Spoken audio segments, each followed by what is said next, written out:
Hi, my name is Barry Adkins, and I'm a survivor of grief.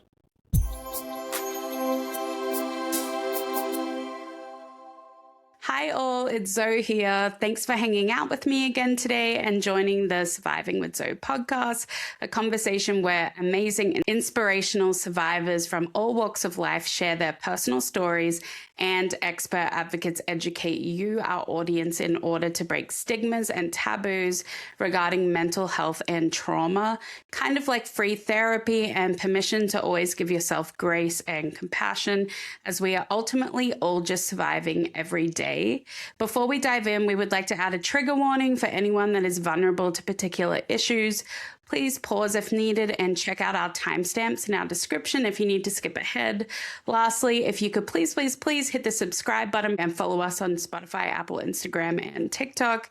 We would really appreciate it since we are a new podcast. We need all the love we can get, and of course, we want to amplify our guests' voices.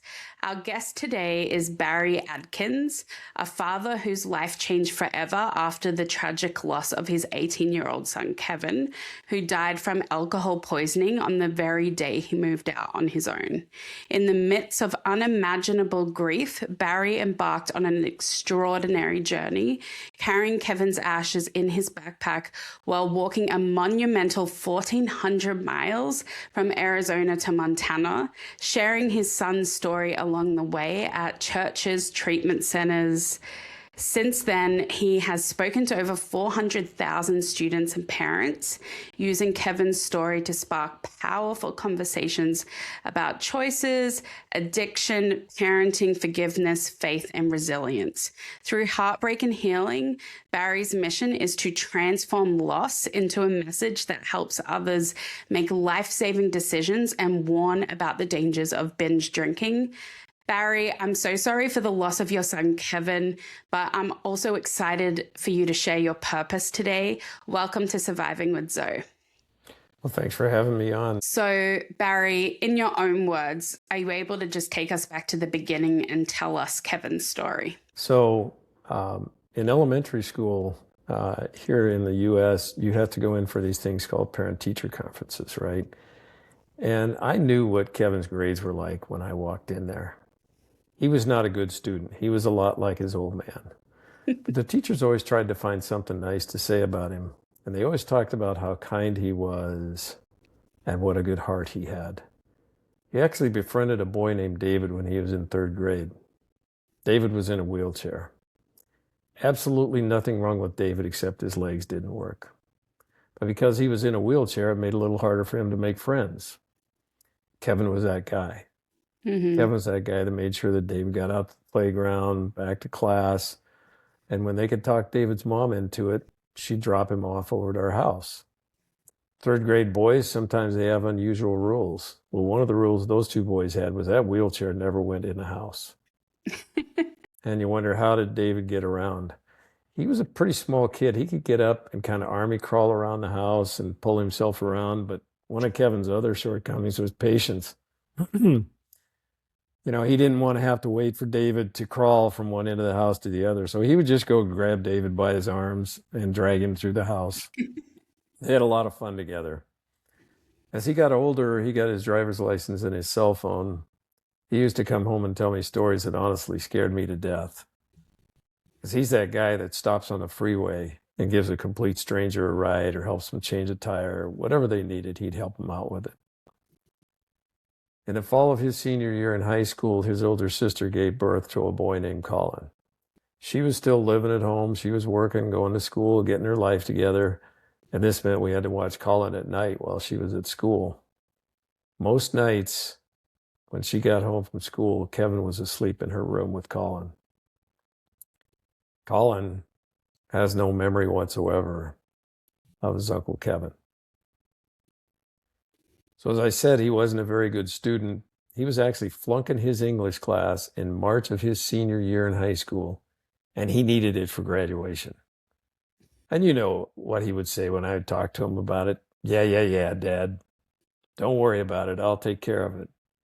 But I didn't take his word for it. So I would call the school and talk to the teacher and ask all those questions like, was he there today? Did he turn in his assignments? because he was really quirky about assignments. A lot of the times he would do an assignment and just never bothered to turn it in. It's something I never understood. But the teacher knew what to do to motivate him.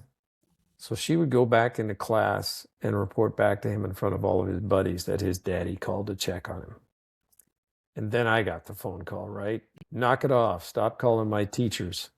I'm like, look, dude, this is the only class you're even close on. You know what to do here. Just take care of it. But he did get his grades up.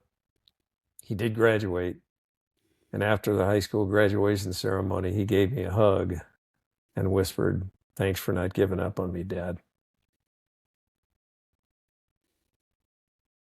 So after he graduates from high school, he gets a job working for an electrician, making good money, and he met my financial requirements. So I agreed to co-sign a loan because he wanted to buy a new truck. And by the way, I made him give me 3 months worth of insurance payments and car payments before I would co-sign that loan because I didn't want to be on the hook for it, right? It's his deal, not mine. And I'm hoping that he'll find one from a truck from a private party. We'll go down to the credit union. I'll sign papers and be out of there in 5 minutes. He found one at a dealership. If any of your listeners work at a dealership, I apologize, but I have a healthy dislike for that process because I know they're going to try to sell me a bunch of stuff that I don't want or need. So I got to go down to the dealership and sign papers. I sit down in the financial guy's office. The first thing he said to me is, how about some life insurance? I'm like, look, dude, I'm not here for life insurance. I don't need any life insurance. My wife will do just fine if something happens to me. And he said, I'm not talking about you. I'm talking about your son. I'm that guy. I'm that guy who rather indignantly told him that 18-year-old boys don't need life insurance because they don't die. But I was wrong. They do die. He wouldn't live long enough to make a single payment on that truck. So he's graduated from high school. He's got money in the bank. He's got a new truck. He's 18 years old. Next thing he wants to do is he wants to move out because he's tired of the old man telling him what to do. I made him do all those terrible things like come in and wake me up when you get home. Every now and then, maybe take out the trash. And would you mind going in the bathroom and getting your socks and underwear out of there for me? That would be great. He was tired of all that. So he came into our living room one day, and we have this brown chair that sits in front of a big picture window, looks out over our backyard. He started talking about how he couldn't believe his life was finally beginning and he wanted to move out. And honestly, I did my best to discourage him because we really never had any problems with him. His high school principal didn't even know who he was. And I considered that a good thing. So a couple weeks later, his buddy Craig came over and they started the process of moving him out. His definition of moving out was throwing a bed, a TV, and a dresser in the back of his new truck. And he went back into his bedroom, and Kevin's clothing system was a pile of clean, wrinkled clothes on the floor next to a pile of dirty clothes. He never folded any clothes. He grabbed a pair of the clean jeans, threw them in the dryer to de-wrinkle, came in the living room and told me something I've never forgotten. He said he wasn't going to take his toothbrush with him. He'd be back tomorrow morning and grab it. He put on his jeans. I walked out front with him like I normally do, gave him a hug, told him that I loved him and to be careful. Watched him drive away. It was the last time I saw him alive. That night, his friends decided to throw a housewarming party for him. Started with a keg of beer, moved on to shots. He left a voicemail for his sister that night talking about how drunk he was and how much fun they were having. Didn't sound like a real big deal. No big deal, except somebody died that night. That somebody was my son, Kevin.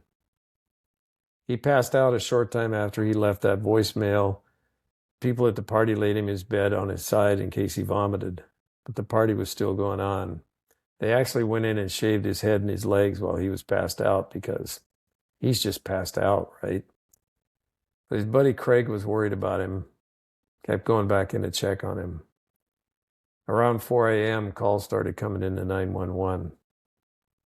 First calls were difficulty breathing.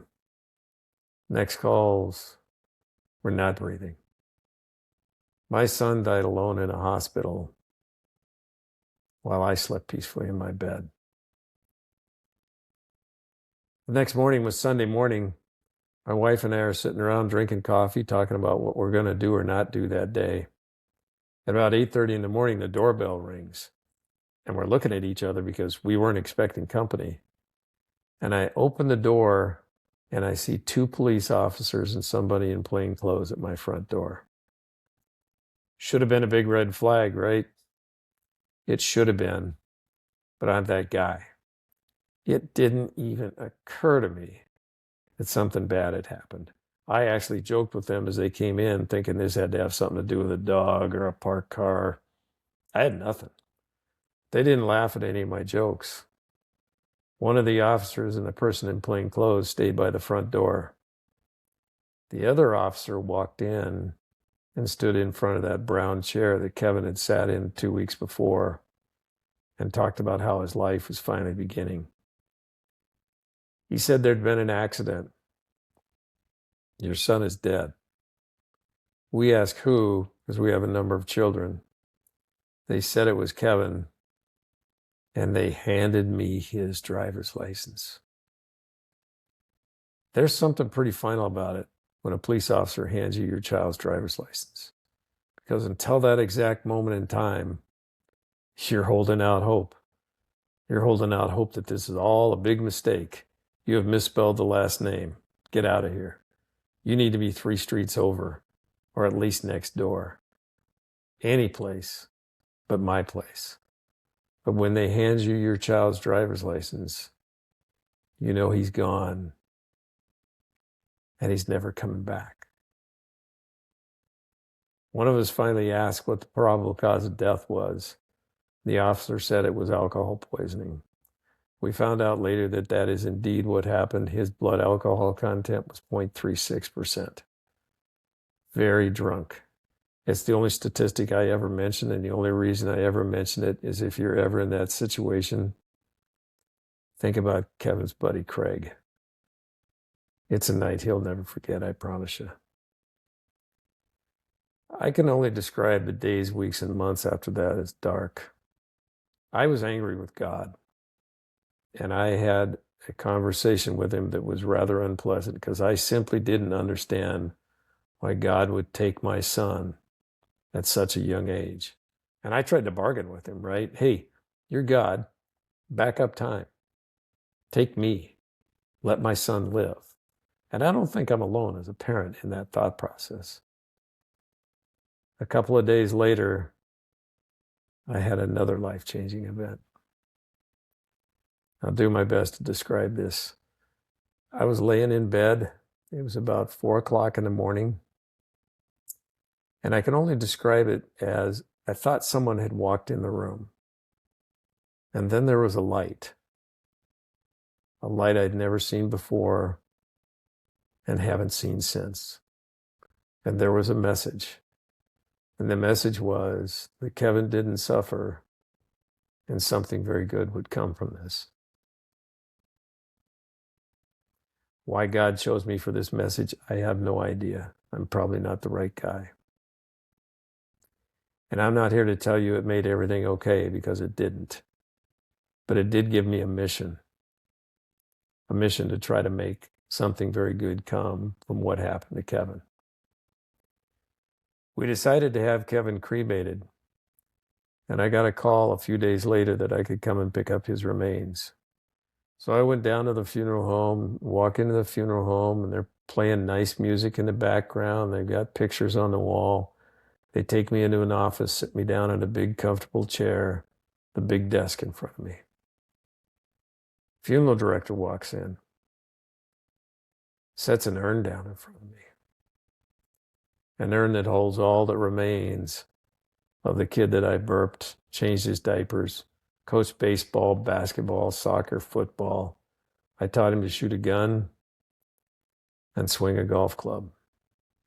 All the remains of him were sitting in an urn in front of me. There's one thing I knew at that point, and that was that I didn't want to be a victim. Because the world doesn't need any more victims. We've got plenty already. The world needs people who take something bad and they make something very good come from it. And I thought about what I would hope somebody else would do if it happened to their kid. And for me, the answer was pretty easy. It was to get out and tell the story. Not for the money, because there is no money in the world that'll fix the hurt. So now we have to decide, what are we going to do with his ashes, right? I grew up in Kalispell, Montana. It's up in the northwest corner of the state. And Kevin had been there a number of times and always talked about wanting to move there someday and buy a ranch. So we decided to take his ashes to Montana. The normal thing to do would be to put him in your car and drive from Gilbert, Arizona to Kalispell, Montana with his ashes in the car. But I decided to put him in my backpack and walk there and tell the story along the way. Because I guarantee you, you don't ever want to go through this. And I've got 3 takeaways for you here. The first one's about decision making. The 2 most important decisions that you're ever going to make, apart from following Jesus, are about drugs and alcohol. It isn't even close. We all know stories of addiction or overdoses, all of that stuff. You need to educate yourselves about the dangers of drug and alcohol abuse as if your life depends upon it. Because it does. And the second thing is about adversity. Bad stuff happens to everybody. The way you respond to adversity is going to define your life. Notice I didn't say might. It will. Pain is fertile ground for radical change. Don't waste that pain, man. Don't waste the pain. And third, and perhaps most important, is about this thing called forgiveness. It was easy for me to forgive the guys at the party because this was Kevin's choice. This was his decision. And it was easy for me to forgive my kid because that's what parents do. But there's one person that was pretty hard to forgive. And that was me. It took 1,400 miles and 5 pairs of shoes, but I have found a way to forgive myself. I heard a pastor describe it best once. He said that anger and vengeance are going to lead to one thing: destruction. Forgiveness leads to healing. And sometimes the most important person you need to forgive is yourself. Nobody's perfect. We all make mistakes. It's the way you handle it that matters. Wow. I don't get speechless a lot, but I feel like you took me right back to the moment of grief and how you were feeling. And I really feel like, even though I've never met Kevin, that I got a sense of who he as a person. And yeah, I was really almost brought to tears, especially with about to have my own child this year when you brought up the burping and the baseball. I cannot imagine going through that type of experience, and you hear about it on the news or something, and you always say, well, that wouldn't happen to me. That happens to whoever, and it's a tragedy and it's very rare. But you just never, ever know. So I just applaud you for sharing your story. I know that you've shared it so many times, but I'm sure it's incredibly tough every single time to share it. So It's physically, it is. It's kind of interesting. It's difficult to tell, and sometimes the feelings come back, but it's physically, it wears me out yeah, because I could you're see. going there. Yeah. Yeah. And that's what survivors of trauma, when we're doing these interviews, I think that it's such a gift that they're able to share the trauma, because afterwards they go away and they're tired. And it's like the energy's been sucked out of you, but you're doing it for Yeah. a purpose, and it truly Yeah. helps others. So Yeah. thank you so much for sharing that and being so vulnerable. And you're a fantastic storyteller. Like really, like I was right there in those moments, and Thank you. it was just incredible.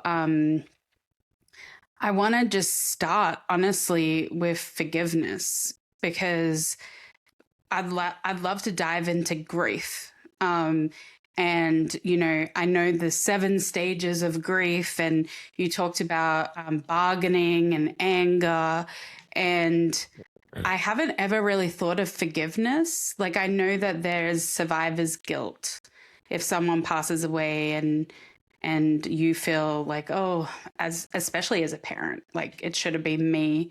Yep. Um, but how long do you think it took you to forgive yourself? Because from a third party perspective, I'm like, forgive yourself for what? Like you didn't do anything wrong. Like you sound like an incredible father, and Kevin clearly loved you. Um, but you've got to blame something or someone. And take me back to that moment of like, how did you forgive yourself and how long did it take? Because I know it's not an overnight thing. It's not. It's the best way I can describe it is for me, people say, well, when was the moment you forgave yourself? And for me, there was no moment. Mm, I would describe it as 1,400 miles of not mm, listening to headphones or anything else, just letting your mind in. And in that process, I found a way to forgive myself. yeah. And I'll give you my perspective. You mentioned the 7 stages of grief. Um, what I'm about to describe may sound a little harsh to some people, but I'm going to say it. Um, one of the things that I always wanted to do after Kevin passed away is I wanted to feel the way I did before he died. Hmm. It took me a long time to realize that's never going to happen. Mm, You're never going to feel that way again. And this sounds harsh, but the old you dies with that loved one. yeah. You're gone. Yeah. There's a new you there Hmm. that you have to define. But the old you died with that loved one. Yeah. You're never going to feel that way again. It took me quite a while to come to grips with that, but there's a new you there. Hopefully, it's a better you. Um, and it's definitely a defining moment in your life because quite often with stuff like this, people turn to drugs and alcohol Yeah. to cope with it. And I argued that you focus on trying to make something very good come from this, and that was part of the message. And um, you know, I I still don't know what something very good is. Hmm. In the beginning, I thought maybe it's to write a letter to the editor or you get interviewed by a newspaper or Yeah. something like that. Hmm. I really, I still don't know what it is. I'm still searching for that. And I love that honesty, Barry, because so many people in society, they want solutions. They want to hear a happy ending to a story, and with grief, I believe that you never get over grief. Your capacity just gets bigger to manage it. And I don't know if you agree with that or not, but I I, agree. yeah, and I love that you didn't choose to numb the pain with whatever vice that people usually do, because it is one of the hardest things to not distract yourself, especially in modern day world, um, and be alone with your thoughts during the most excruciating, darkest time of your life. But if anybody is going through grief, I feel like that's a really powerful lesson, is to face it head on, as excruciating as it is, because it seems like the way that you walked from Arizona to Montana, with Kevin's ashes in your backpack, and that alone time, that was a huge part of your healing, not I getting over believe the that. grief. Yeah. Yeah. And what do you think was like the biggest lesson in your grief journey that you learned, because you were stopping along the way and talking to people as well? Hmm. What was like one of the greatest moments of that journey, because you're going through such a struggle, but I'm sure that you did have like spiritual moments, faith moments that similar to the light coming in your room. Were there any like extraordinary moments when you were alone that you felt like happened that really shocked you and that you remember today? So we'll talk about, I'm going to give you the low point and then I'll give you the high point. So it's 1,400 miles. I averaged about 90 miles a week-ish. I don't remember the exact number, somewhere in that range.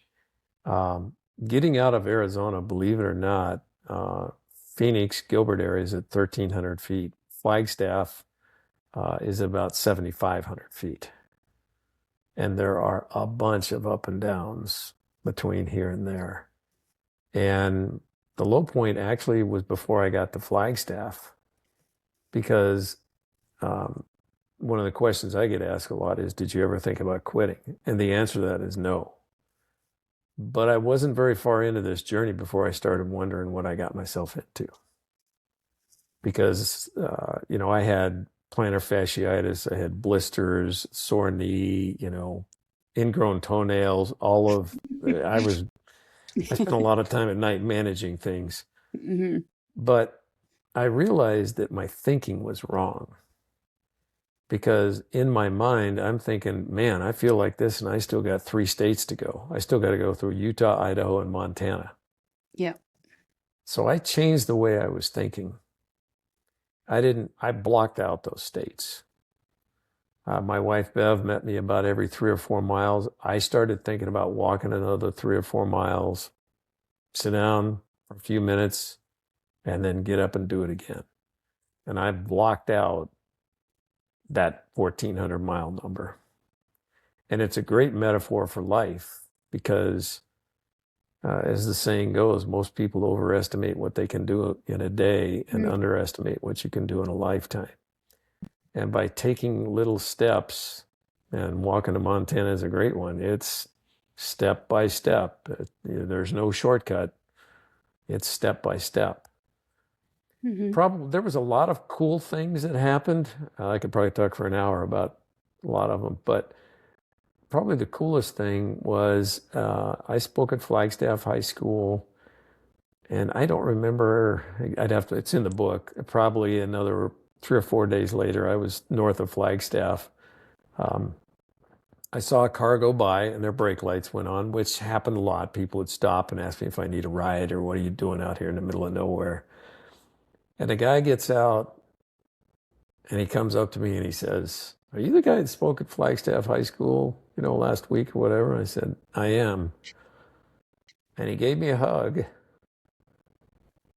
and he said that he thanked me because for the first time his son came home and told him about what happened that day in school. The rest of the day was no pain. I'm just cruising along after that, because, it's feedback like that that kept me going.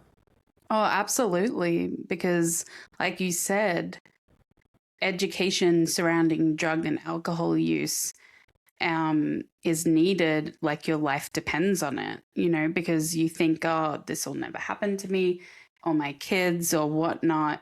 And it does happen. Like we've Yeah. both read about it all over the world, Yeah. more commonly than people realize. I just want to backtrack to what you said about how the old you died, Hmm. and that identity shift in grief, because I feel like it will help a lot of people. Because I feel like whenever we're going through trauma, we are like, okay, how can I just get back to normal? Like, be resilient, you know, as most of us are. And I remember reading an article about a spiritual leader, Michael Beckwith, and he talks about, I don't know if you've ever heard this, the dark soul of the night. Have you ever heard that? No. Okay, well, it's essentially what you went through. So it's like the hardest thing that you're ever going through, and you're shedding who you used to be, but you're not where you are meant to be. So you don't know who you're becoming. So it's the dark soul of the night. Like you're just in Correct. this like void. And he said the way to get through that is to ask yourself, if you were to stay in this for the rest of your life, this void, what value would you need to survive? And it's such an interesting question. And and like for you, like obviously, and I hope you don't mind me answering this for you. No, go ahead. It sounds like what you needed to survive was to talk about Kevin and educate others, and not, choose the victim path. And I feel like that moved you through the raw stages of grief quicker. And I love that a stranger came up and hugged you and told you that story, and that you may have saved his son's life. And of course, it's like you're just filled up with that love for the rest of the day, and you're not hurting, walking all that long. I do want to ask you a really personal question, and it's okay if you don't want to answer it. But while you were walking this 1,400 miles, did Kevin talk to you? No. Um, I still have dreams about him. Mm-hmm. And they're dreams. They're not the vision that I was Mm-hmm. talking about earlier. They're dreams. I had dreams where he'd barge through the door and say, "Surprise, I got you with that one." Yeah. That kind of thing. Mm-hmm. And there's times too where you actually forget they're gone. Yeah. And you say, "Oh, I need to tell Kevin about that." Mm-hmm.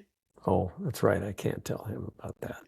Actually, Bev, my wife, was out Christmas shopping. I think it was the year after that. And she saw something, some trinket or something she was going to get for him. And then she's like, "Oh, that's right. Yeah. He's not here anymore." Yeah. And it sounds like he, comes to you in different ways, and he maybe had that confidence in you while you were on the walk. Like, you've got this, like, you know. It's, as I look back on it, it's an interesting thing, because I had a lot of people try to talk me out of it. Yeah. I mean, I had to get my employer actually kept me on the payroll for 4 months while I Oh, did this. wow. And I had a lot of well-meaning people try to talk me out of it. And I get it, because they were afraid I was going to fail. Yeah. But I talked to one guy, and I'll never forget this.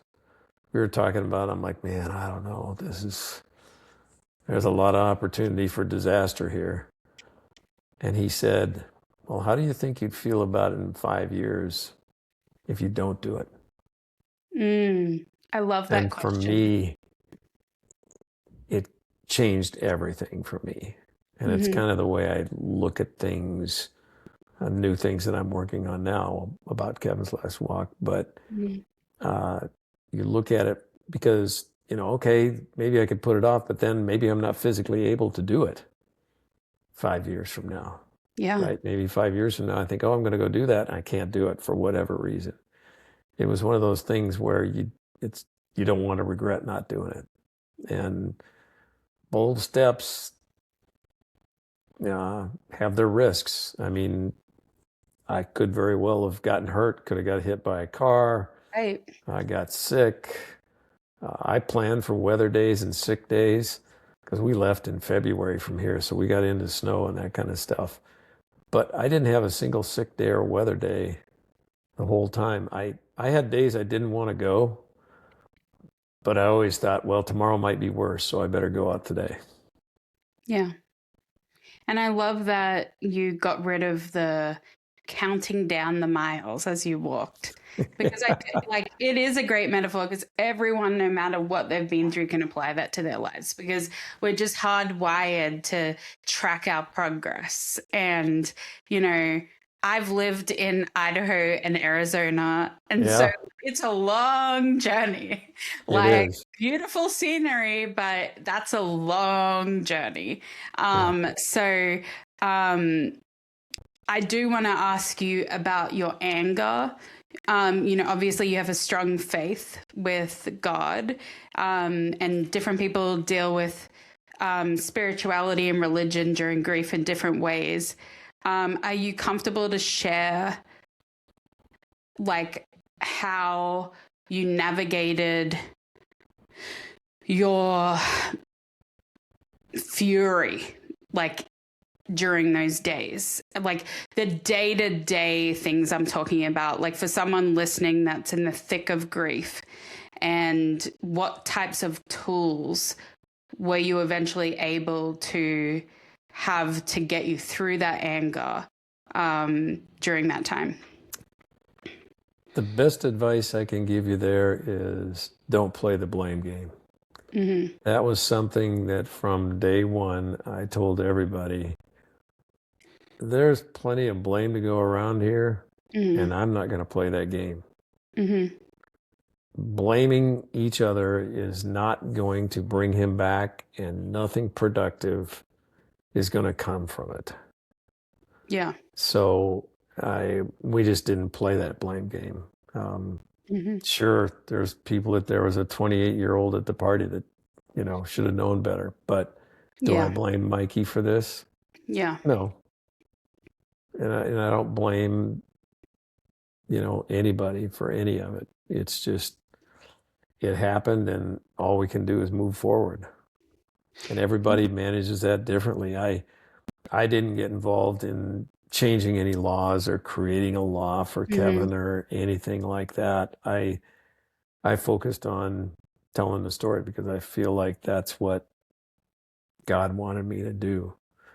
While you were navigating through this anger, did you turn to any other tools like therapy or mindfulness? I know they sound so cliche, but for anyone listening that's going through grief, might be curious to, other than faith, like, was there anything else that really helped you um, get through that time?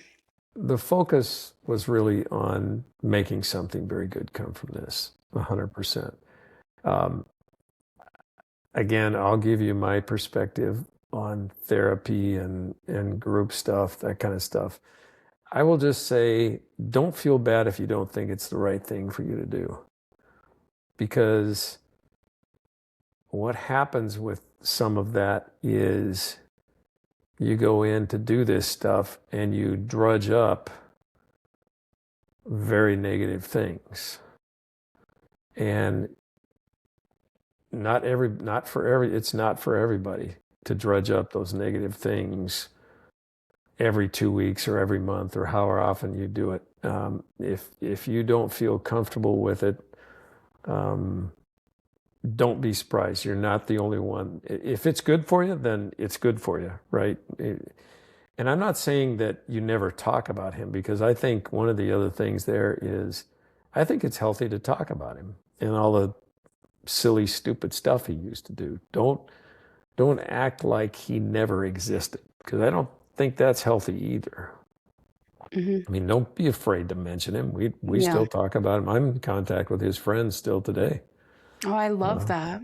Still in contact with Craig specifically? yep, Craig is married now, and he has a son. He, you know, I just talked to him, yeah, maybe a month ago. Hmm. I've got three or four of his friends, actually four of them, that I talk to periodically, and one of them lives out of town. Every time he comes to town, they all come over to our house. Yeah, I love So it's that. fun to do it. Yeah, and I'm Yeah, sure that is very healing for him as well, because I'm yeah, sure he mentally, I can't even imagine going through that at such a young age. Like, it's like you are already feeling so much at that age, and then for yeah. that type of life event to happen. Um, but I found it very significant when you talked about the police officer handing you Kevin's license. Um, and I'm just curious, what do you think, other than that moment, was the final moment that you accepted that Kevin was gone? Because I'm sure you had a couple, but was that the main defining moment? Or because, like, I've heard about people as well going through grief where they think that they can pick up the phone and call someone, like they're just, forgetting that they can't be in contact with that person. But has there been another moment where you've realized that? That was the primary moment Yeah. because at that point you realize he's gone, Hmm. right? Uh, there are times again, and I think I talked about that earlier, where you kind of forget they're gone. Yeah. I think that's 100% normal. You just kind of forget that they're gone. Hmm. Think, oh, I'm going to call him, or oh, I need to show him that, or whatever. Yeah. Or in Bev's case, buy him that little trinket she saw at the store. Yeah. You have those moments. I think I'm guessing they're normal. Yeah, definitely. Well, I do want to shift into the education that you have shared with so many people, which is incredible. Can you talk us through what that looks like when you talk to these groups of people at schools and churches? Like, what are the main messages that you leave with them, or statistics? Just talk us through the process. Well, the process of learning to tell a story takes a long time. Hmm. And probably start there. Um, in the beginning, I was just reading it and just reading it raw. There was a lot of other stuff that I said, but um, I realized that um, I need to just be able to tell the story. And one of the pieces of advice that I got early on from an organization here in town, notmykid.org, a young lady there, I went through it with her, and she said, well, that's okay, but I want to be there in the room with you when you get that knock on the door. I want to walk into that funeral home with you. Make Hmm. me feel like I'm walking in there with you. Hmm. And that changes the way you kind of look at telling a story Yeah. because it's those things that really help everybody kind of feel like they're sitting there, Yeah. And you that's know? exactly how I said that I felt. So it's Yeah. funny that you bring that up and that she brought that up because, yeah, I feel like you've done a fantastic job of It's just, taken a lot of years. yeah. My wife has done a great job of uh, critiquing what I do. Uh, and she's good about it. I mean, she would sit in the back, and you can read an audience. If you sit in the back, you can Yeah. tell if you've lost them or not. And she would just say, no, you lost them with that. You need to either change it or get rid of it. I love Uh, that. no, and the other part of it that's really interesting is uh, so I still do this at high schools and stuff. And Hmm. it's probably been, oh, it's been at least 10 years ago. I had a guy, I was at an event where there was other speakers there, and this guy came up to me and started chatting with me, and he says, you don't still speak at high schools, do you? And I said, yeah, I do. And he said, you shouldn't be doing that. You're too old. I was a little offended by it. I won't deny it. I was a little annoyed with it. But again, in my mind, and I think it's a God thing, I thought, he's right. I should probably address the elephant in the room right at the very beginning. So the way I start every presentation out is I'm just here to tell you a story. Hmm. I'm not here to tell you how to live your life. I'm just here to tell you a story. And as you listen to this story, think about what you want your story to be. And Yeah. I've had principals say that was the most important thing you said because kids are always afraid that somebody's going to get up there and I tell them how to know. live their life. Yeah. And nobody wants that. Yeah, I've definitely been in high school when I never felt this way, but I kind of felt like the room did. We once had a police officer come and talk to us about social media, and they brought up one of the our like classmates' profiles on the screen. They were Oh, like, "See how easy it is to find you. You know, you could have been groomed," and it was very confronting. And you always remember it. But I think that getting down to their level, like, and not judging them, and off the bat, you know, just saying the reason why you're here, you know, so that they don't have to guess, is great. yeah. And when you're speaking to youth specifically, um, have you ever had any feedback from these kids? Has anyone ever come up to you and said anything? Or do you feel like you get a certain emotional reaction from the audience? Has there been any sort of action that's kind of surprised you when you're telling this story?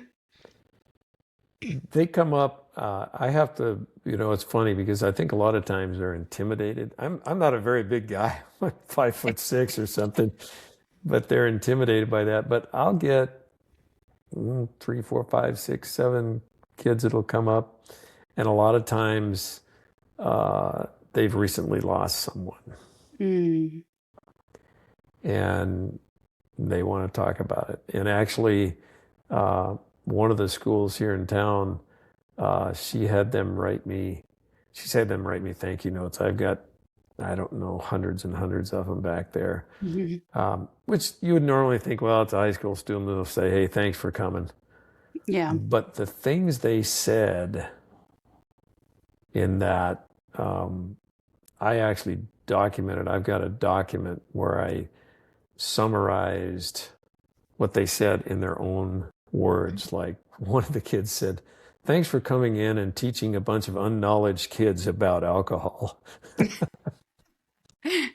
And there's a lot of them. There was, because the way they did it there, sometimes the students would hear it more than one time. And one of them said, I've heard this story 3 times and I get something out of it every time. And you have inspired me. I There's a love lot that. of that kind of stuff in there. And there's one where, because at high schools, I'm not really allowed to talk about God, right? But Mhm. one of the students started out their feedback with, there's no way God wasn't involved in this. Aw. Oh, that makes me emotional. It's like, you know, those types of coincidences really must keep powering your mission on, you They know. do. Um, when you're talking to them about alcohol specifically, I know you're organically telling Kevin's story, but how do you educate them about, because, you know, teenagers are so, what's the word? Um, they're so, sorry, it's my pregnancy brain. My editor will edit this out. I'm forgetting everything. Um, Teenagers are so impressionable, is what I was trying to say. And I know myself, I really did not understand how to drink alcohol at a young age. And, you know, I feel like there's no real like talk that I had with my parents about it. So I didn't really understand the difference between like spirits versus like a mixed drink, you know? So do you take it upon yourself to tell them some of those things, or do you just let your story about Kevin speak for itself? So I do a couple things. One of the things I tell them is that I'm not talking about going back to the days of prohibition, because outlawing alcohol simply didn't work then, and it Mhm. certainly wouldn't work today. Yeah. I am advocating that you wait until you're 21 Hmm. and then make a decision, because statistics tell us that the younger you start drinking, the more likely you are to have some sort of problem with addiction, whether it's drugs or alcohol or whatever you end up morphing into. Hmm. So wait until you're 21. I tell them, I promise you, you won't regret it. You may think it, but you're not going to. And the other thing, um, kids never want to admit that there's peer pressure, but there is. Mm. Um, People say, "Oh no, there's no peer pressure." Yes, there is peer pressure all the way through your life, right? Your peer, the Yeah. people around you are pressing you to do something. Sometimes that's good, sometimes it isn't. But Hmm. the thing that I tell them, and if the teachers are in the room, I'll ask them, "How many people from high school do you really still talk to? Not people you know on Facebook or Right. Twitter. How many of those people do you actually still know Yeah. and talk to or go have coffee with or whatever?" And the answer is usually one or two. Yeah. For me, it's one. Now, admittedly, I'm 50 years away from high school at this point. But my point is that all these people you think you need to impress, when you Right. get out of high school, you're not really going to see them Yeah. anymore. It's I just not. completely agree. I honestly, I tried to stay in touch with people from high school, but moving overseas doubled that for me. I don't speak to anyone from my high school. And it's like when you're at that age, like you're so consumed by what others think and you're insecure. And I think that that's great that you're so realistic when you're speaking to these kids about, I'm not here to tell you to never touch a drink, like, because that's not going to work. Like, No, kids it's will not going to find work. a way. Um, but I recommend that you wait till 21 because we talked off air about that there has been research that the brain, um, if you do drink at a younger age, like it develops slower. Like there's so many statistics that show how alcohol and drugs can affect you mentally. And as a 21-year-old, your brain's not even fully formed yet. So, No. that's still a young age, but it's better than, 18 or younger.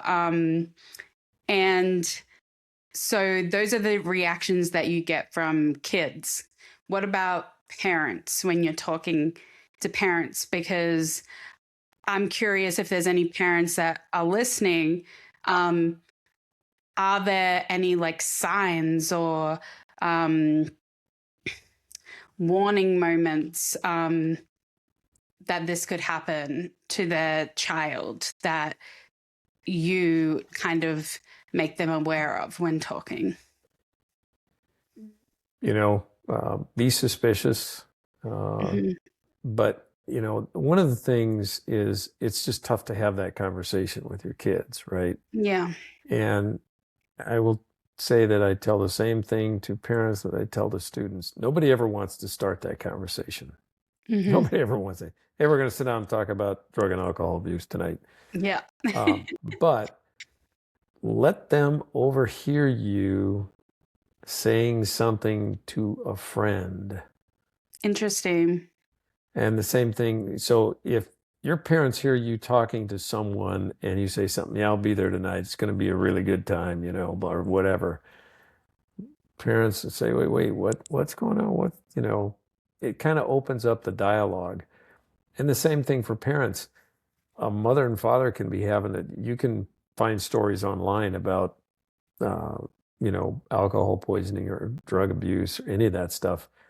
Have the conversation with your kids nearby, because even though as teenagers they tell you they appear to not be listening, Mm, they're listening. yeah, absolutely.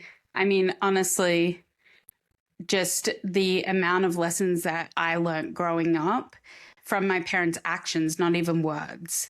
Right. It's you really pay attention and have those very memorable moments of your parents doing things that you learn from or that you later on copy or like mirror.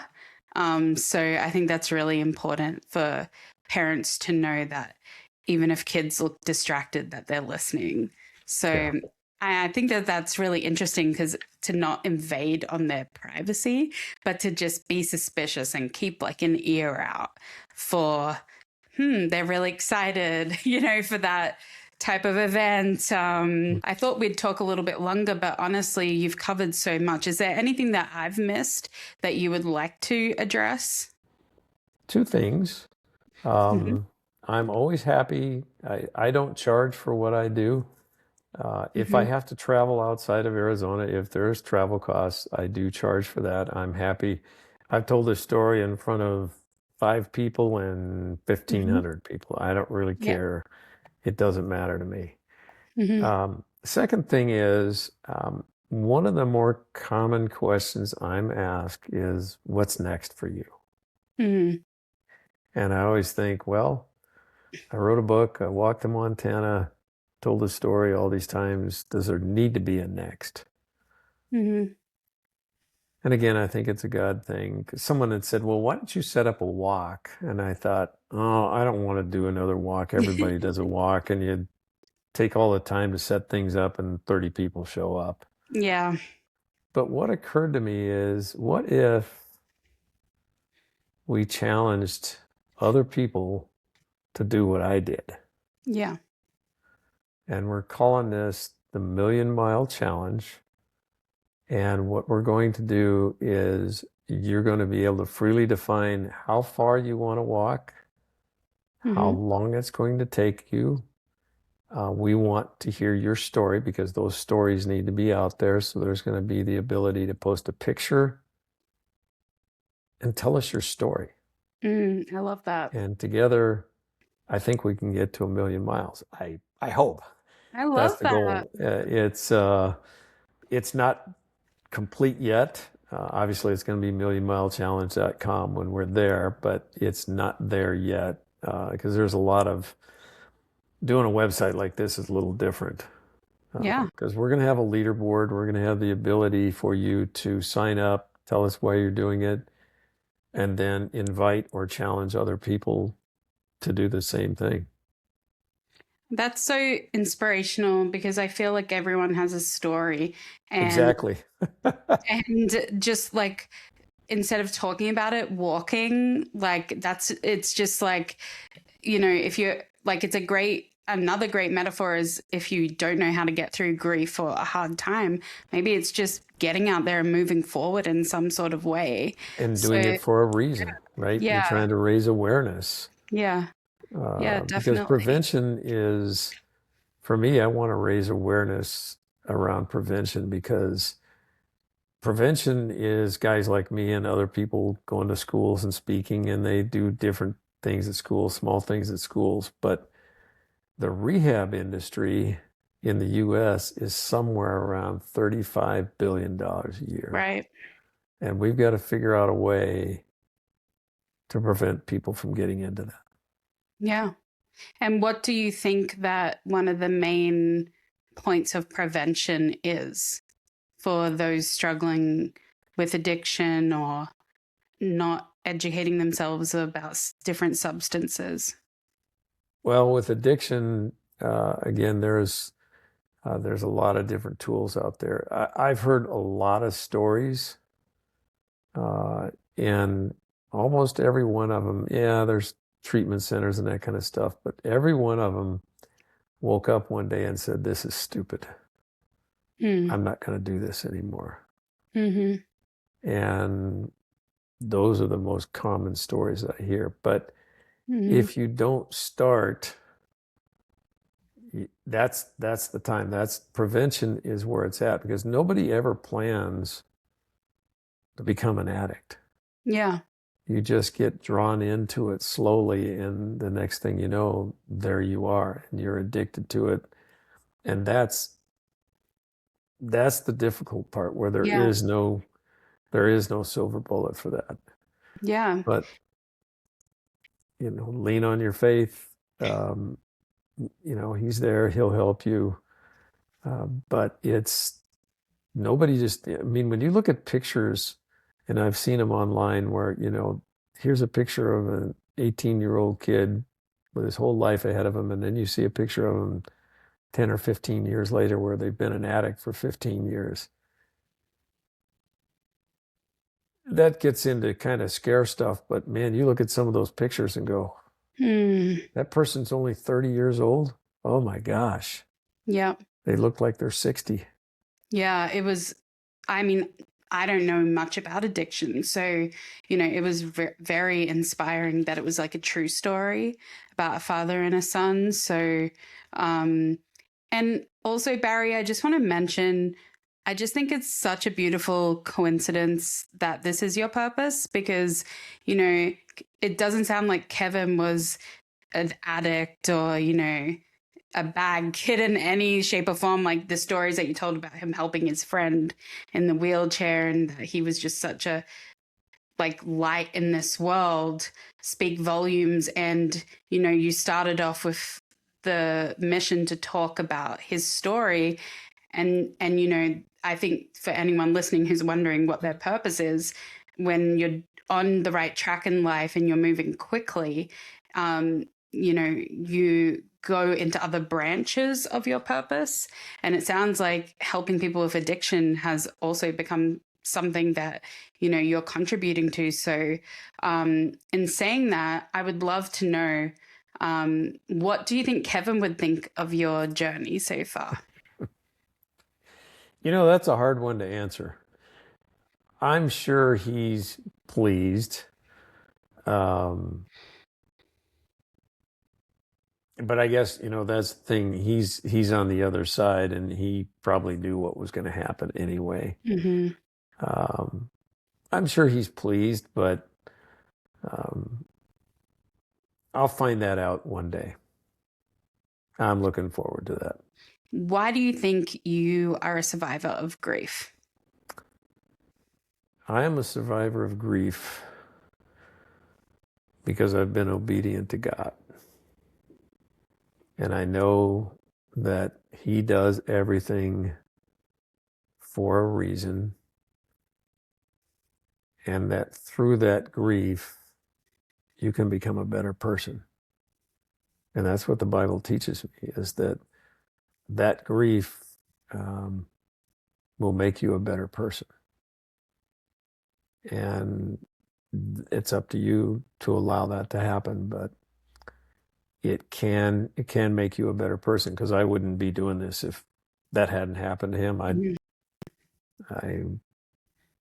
Thank you so much, Barry, for being so vulnerable and really taking us to those moments where we really felt like we were there with you.